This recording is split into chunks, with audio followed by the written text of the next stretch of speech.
Hi, I'm Stacy. And I'm Christy. Hey friends, welcome back to Art After Dark. In today's episode, we're diving into something that every single artist I know has felt at one point or another: imposter syndrome. You know those moments when you look at your work and you think, who am I to be doing this? Or someone else could do this better. Yeah, that. We're talking about what it looks like, why it hits artists so hard, and the small mindset shifts and creative practices that help us move through it with more compassion and less comparison. If you've been feeling a bit wobbly in your confidence lately, you're in good company, and this episode is absolutely for you. Let's get into it. Imposter syndrome. That's our This topic. this topic, I feel, I don't know what the word is. I don't want to say dread. That seems extreme. Hmm. But I feel like I don't want to talk Let's about go with it. resistance. Yeah, No? that's definitely there. I have a lot of resistance around this topic because it makes me feel yucky. Like, how would you define imposter syndrome? Gosh, I'm sure there's much To put better you on ways the to define spot. this, but I'll give it a go. Give it a go. So Just go with your gut. I think of imposter syndrome as, this is just for me. At its core, it comes from not believing in myself. Is really for me, where it comes from. And it also comes up when I'm too busy looking around. And then I start to not believe in what I'm working on, or I don't feel like I'm as good as someone else, or I feel like this should be better. I should be doing this. I should have gotten this far in my career at this point. But for me, it definitely is like this inner feeling that I put on myself. Nobody is like saying to me, you're not good enough. It's all internal, all these feelings. Yeah. I don't know. That is not a very That was beautiful. great definition, but that is how I feel about it. That was beautiful. I think I feel all of those things. I think definitely it's something we put on ourselves and happens a lot when you're looking around. I think it also comes from when you do accomplish something, you minimize it or you come up with like, oh, well, I only got that interview because somebody did some, whatever it is. You just sort of like Yes. minimize what you've actually accomplished. You downplay it because you don't feel like you deserve it or that you're worth it or that your work isn't good enough, which can also translate into then I am not good enough. Yeah, Terrible. that's a very important like facet to the whole thing that I did not talk about. I think I am very guilty of minimizing things and just be like, "Oh, it was just luck. I don't know Yeah. how that happened." Yeah. But I do know how it happened. It was Yeah. a shit ton of work. But yeah. I don't even know where to go from here because I know that I struggle with this a lot. I I get very discouraged. It makes me feel discouraged. It comes from looking too much at other people Mhm. because just open up your Instagram and you're like, oh, well, I don't need to paint that picture of Paris because she already did it. And I know I can't do it. I can't even come close to how well she did it. Yeah. Or it's just, it can be very deceiving. I know I've said that word many times. It can prevent you from putting yourself out there, from showing up as yourself. Like you have to be a certain way to be. There's a lot of fear I find around it. I feel fear. Yeah, I don't like it. No, I really don't like it. I don't like it. And as like a perfectionist, it also, maybe it's just the perfectionism is its own thing, but that also plays into this imposter syndrome because I feel like I can't, whatever I do isn't going to be good enough. Yeah. And then anything I do is a result of some, like you're saying, luck or accident or someone else's influence that's not necessarily my doing. I noticed that one thing because of my background working with artists, like in galleries and museums and contemporary artists, I found myself saying, I'm an artist with a lowercase a. not a Oh, capital yeah. A, right? Because these Yes. people with galleries and like the artists that I work for, these are capital A artists.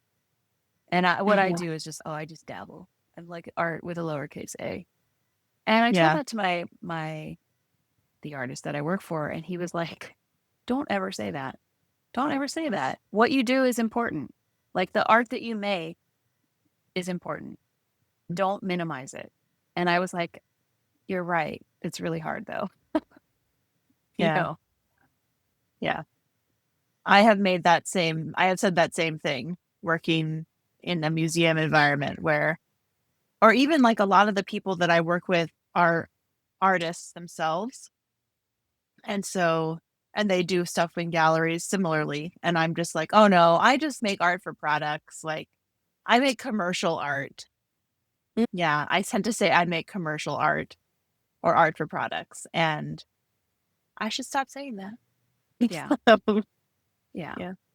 It can really hold you back if you are not aware of it, or if you are aware of it and you still kind of don't really know how to deal with it. And I think this is the part that could be most helpful for our audience. However, I don't know what the solution is because it's something that's real and I really do struggle with it. And part of it is like there's a book called Feel the Fear and Do It Anyway. I read that book, but I probably should because it is about this idea of you're going to be afraid, but you need to do it. And the more you expose yourself to these things, the easier they become, you know? Mhm. I really struggle with it. So I don't know that I necessarily have advice on how to get through it. Mhm. I don't know if you have. I feel like a really Um, bad podcaster right now. I have no tips for you. hey, sometimes all people really need is to know that they're not alone. You're not And alone. we are here for that. I think, okay, so if I had to give tips, the first one, and I've had to do this recently, and we've already talked about this recently, but it is to limit your time on social media. Totally. And yeah, I think for me, that has become like the number one thing that I have to do is just, I have my they're not timers, whatever your The iPhone limit. sets up for you. The limits, Yeah. yes. I have the limit set up, but for the longest time, I would hit the limit. I'd be like 15 more minutes, 15 more minutes, 15 more minutes. No. Now I decided when it hits the limit, I'm done. I'm totally cut off. Um I like cut myself off. And I so blow right through it. I'm like, ignore limit for today. Thank you very much. Ignore. and I've definitely had times in my life where I fall into that category where I'm just like, this thing is just kind of a joke between me and my phone, and I just Yeah. ignore it every day. Yeah. How can it already have been 15 minutes? Yeah, that's the crazy part. Um, but yeah, if you just try it for a week and see how you feel. I think that's an excellent tip. I will Yeah. commit to not blowing through the limit for the next week. I can do Yeah. it. And like you could even, because everybody uses social media at different amounts of time, right? But your phone, for better or worse, tracks that for you. And so look to see how much time you've been spending on average. And don't go from like say you're spending 3 hours a day on social media. And there's no judgment here from about No, that. no, no. God, But no. don't say now I'm going to spend 1 hour, Right. because that's not going to work. Yeah. Just say now I'm going to spend 2.5 hours. Mhm. And next week it's two. And, get to the place where it's where you want it to be, but don't you know, Cold turkey. don't cold turkey it. Yeah, exactly. Yeah, I think that's a great idea because I do feel like it comes up the most when I'm on Instagram, and Pinterest a little bit because I mean Yeah. Pinterest, yeah, actually just both of them. I mean, I know Pinterest isn't social media, and I know that as artists we tend to look at Pinterest a lot for ideas and inspiration. but that can also be a slippery slope into feeling like your work isn't good enough, or, you're like undervaluing what you're doing. Definitely less time looking around and more time looking down at like what you're doing. That's an excellent tip. Yeah. Yeah. Yeah. How do you like recognize when imposter syndrome is like creeping in, or is it kind of something that you're just like, oh, it's here? I don't know that I recognize the creep. I feel like there's no creep. It's either there or I'm not thinking about Mm. it. So it Mm-hmm. comes up when I had an Etsy shop and I was trying to promote products. It came up Mm-hmm. a lot because I was like, Oh why yeah. is someone going to want to buy this stupid notebook? Literally, that's what I would say to myself in my head. Why would someone want to buy this stupid notebook? Why would someone want to buy this stupid sticker? Like, and I would try to promote it on Instagram and get like 12 likes. And then I'd be like, well, this doesn't work. Forget it. Like, my work's not good enough. Of course, I knew that anyway. And as I'm sort of thinking about dipping my toe back into products again, like print on demand, um, it's really coming up a lot because I'm like, Mm. why would someone want to buy one more fucking thing? And why would they want to buy it from me? I don't have the confidence to be like, look at this great thing. You should buy it. Or like, wouldn't you love to give this as a gift to your friend who loves stationery? Like, I cannot do that. I feel like a joke. I feel like a joke. A gag. And so it's like it goes, if I ever have to do any kind of marketing, I'm out. Can't do it, which is super ironic as someone who has a degree in marketing. Can't do it. I can help you with your marketing. No problem. I cannot do it for myself because I don't feel like I'm worth it. I don't feel like my work is good enough. It's like a real problem. That, yeah, that's interesting. Do you feel like you need the proof? Like you need, like with my Etsy store, when I like this year when I put my calendar up for sale, I had lots of people, not lots, I had several people purchase the calendar, but I knew them all. And I was like, those sales don't count. So Yeah. the day that I got a sale from a real rando, like the person I really don't know, I don't recognize the name, I don't know anybody who lives in that city, that is a bona fide real rando. That was the day that I was like, oh, somebody wants to buy it. Yeah. Do Yeah. you have But those see, kinds of there, feelings? yes, but also by saying that those sales don't count, I think that that's minimizing, which is Totally. part of this imposter syndrome. I get it though. There is in your mind, there's a difference between your dad buying your product versus someone from Rhode Island, Hmm. Florida, anywhere that you don't know purchasing your product. And when I had my Etsy shop and those sales did come through, I was like, okay, this is like, okay, like this is really exciting. Hmm. And I think we all want, I mean, I'm not saying everyone is like a people pleaser, and this isn't necessarily people pleasing, but you want to feel accepted.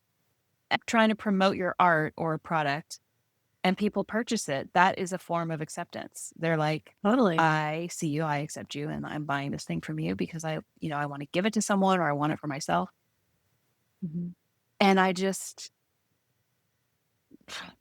really just struggle with promoting myself to even get to that Hmm. point. It's Yeah, almost like same. a chicken or the egg, like which comes first. I'm not really sure. They go together. Yeah. Um, it's really hard. I feel like you have to just keep doing the thing, Yeah. keep I going. I feel like that you have a sticker that says keep going. I have it in I one of my know. notebooks. I know. Um, I had it on my water bottle. I finally had to throw my water bottle out. I think that's the hardest part about the whole art business thing, right? It's really hard to keep going. It's really hard to, you're not sure that all this investment that you're making, whether it's time or your own money or whatever, your supplies, I don't know. It's hard to imagine. it's going to work out, especially when you're going through periods when it's not. Yeah. Right. And it's hard to find, I guess it's hard to build up that kind of endurance to keep going when, Like resilience. yeah, yeah. A friend of mine, this is a total aside, but a friend of mine has been going through this course on resiliency. And one of the things that she had to do for this class was she set, I think, 4 goals that she needed to do during the whole class. And one of them was she kept a gratitude journal. And one of them was she, exercised so many times a day. And one of them was she reached out to community however many times a week. And the change in her, because she asked if I would like check in on her during this course. And I was like, yeah, sure. And so the difference in her, this was like one, undergrad class she was taking like in the evenings for fun, right? But it changed her life like in a very positive way in what is like a semester, like 3 or 4 months or something. Yeah.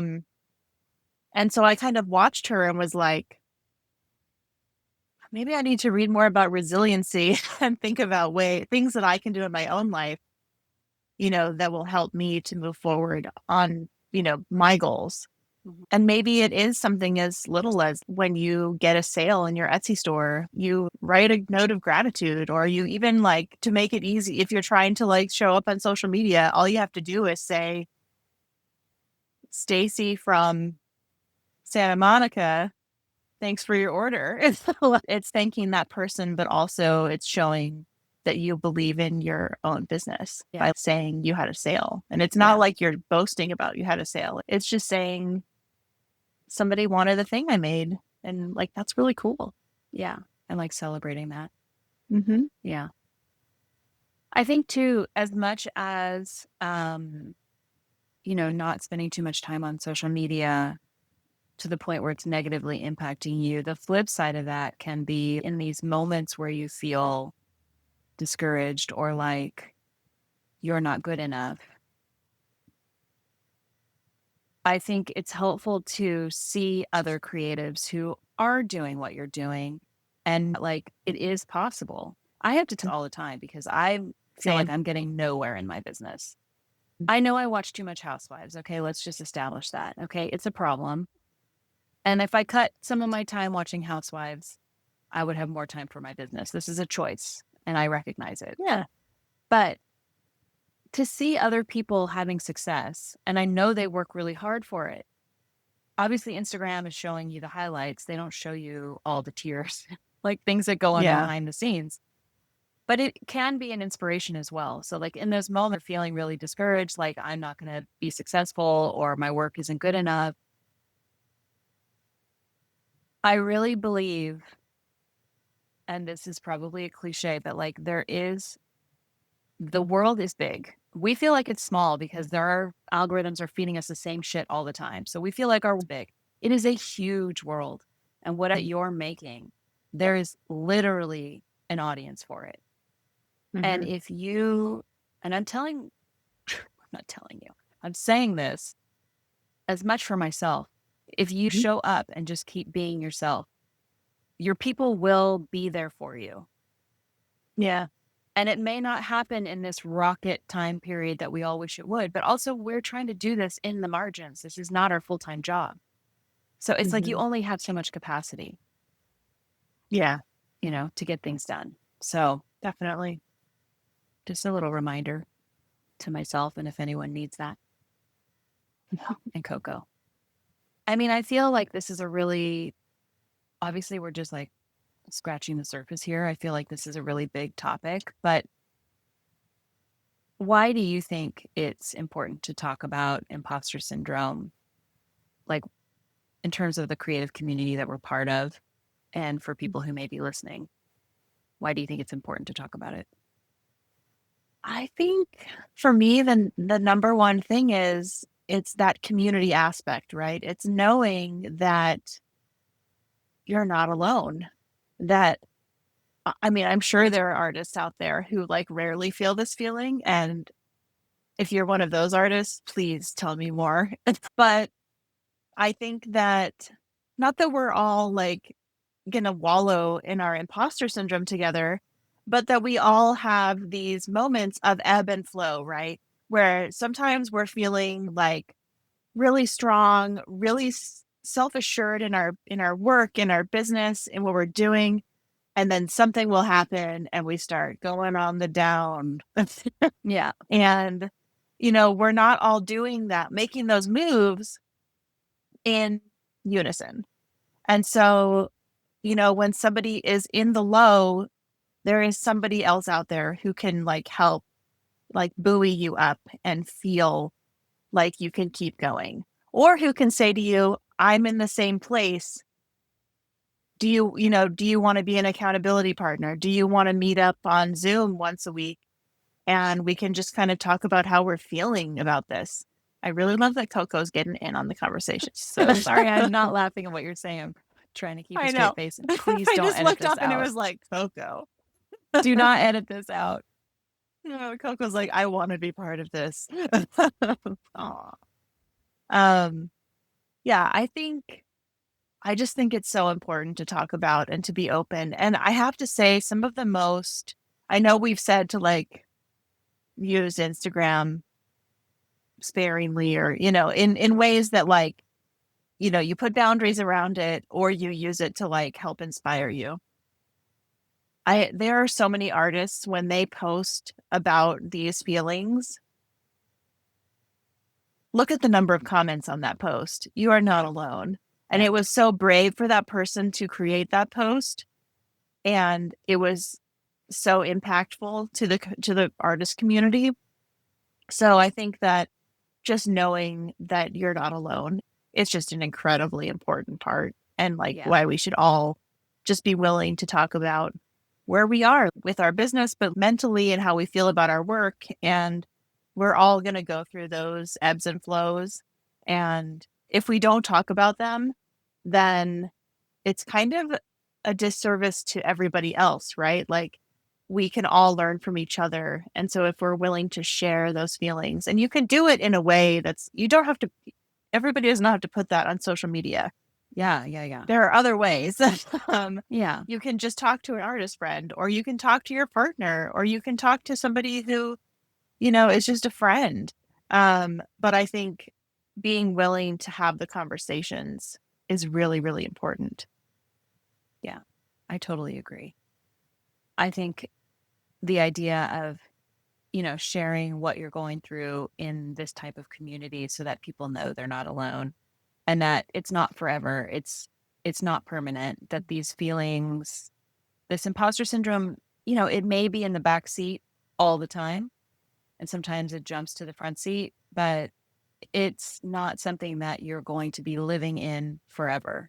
Like you're Yeah. saying, like it ebbs and flows, and other artists in the community will be at different stages of that cycle and can help you. And also, further along in their careers with more hindsight, they have like wisdom that they can say, like, this this is totally normal. Also, I feel like totally normal to feel and Mhm. experience. I think the Yeah. trick is not letting it stop you. And that's where I struggle. I mean, I'm very upfront about that. Like it definitely holds me back.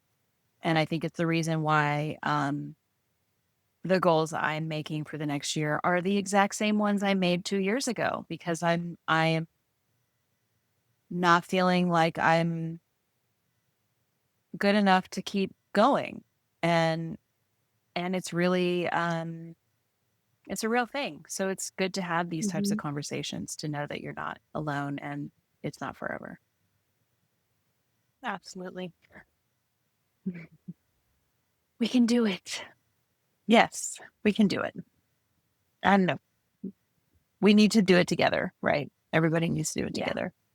So if you are listening or watching this, we would love to hear from you and your experience with imposter syndrome.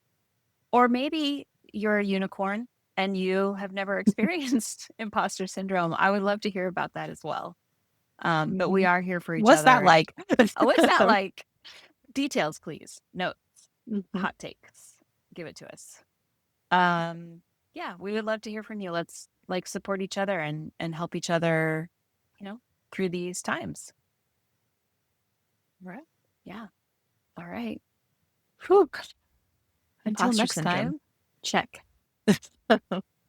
Thanks so much for listening to Art After Dark. If you connected with today's episode, we'd love for you to subscribe and share it with a friend who's on their own creative quest. And if you want to follow along with our work, you'll find all the links in the show notes. Until next time, keep creating, and we'll see you after dark. I really wish there was some vodka in this, but it's fine. It's fine. It's early. It's 12:30. It's a bit early. It's a bit early. No judgment, though. Woo! That'd be a whole other podcast. Can you hear this like crazy dog barking? I hear something. It sounds more like a child. This dog has It's the fine. weirdest bark. It cracks me up. Anyway, Which dog is it?